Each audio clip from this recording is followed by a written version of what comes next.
કચ્છના નાના રણની ગાધિયા આવેલા અને મીઠાના મોટા મથક તરીકે જાણીતા સામાજિક કાર્યોની વાત હોય કે પછી મહિલાઓને રોજગારીની હોય, સિલાઈની હોય કે બ્યુટી પાર્લરના વર્ગ થકી મહિલાઓને રોજી આપવાની હોય, સાથે જરૂરિયાતમંદ મહિલાઓને અનાજ, દવા અને સાથે રોજગારી સુધીને નિસ્વાર્થ પ્રેમ અને છેલ્લા 20 વર્ષ આપી રહ્યા છે આ મહિલા.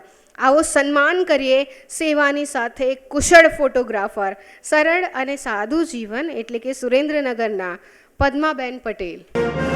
એકવાર તાળીઓનો ગડગડાટ થઈ જાય. સુરેન્દ્રનગરના પદ્માબેન પટેલ.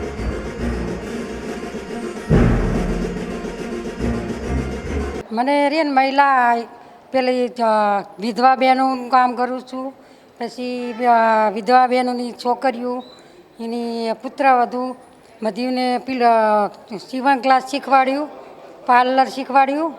અને પછી હું એક મહિલા ફોટોગ્રાફર કરું છું ગામમાં. પછી અગરિયા વિસ્તારમાં બધા વચ્ચે રહીને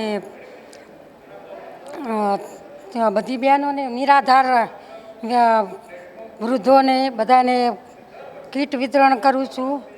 પછી ફોટોગ્રાફર કરું છું. પછી પેલા અગરિયાને ભાઈ બધાને સાંત્વની આપું છું. પછી પેલા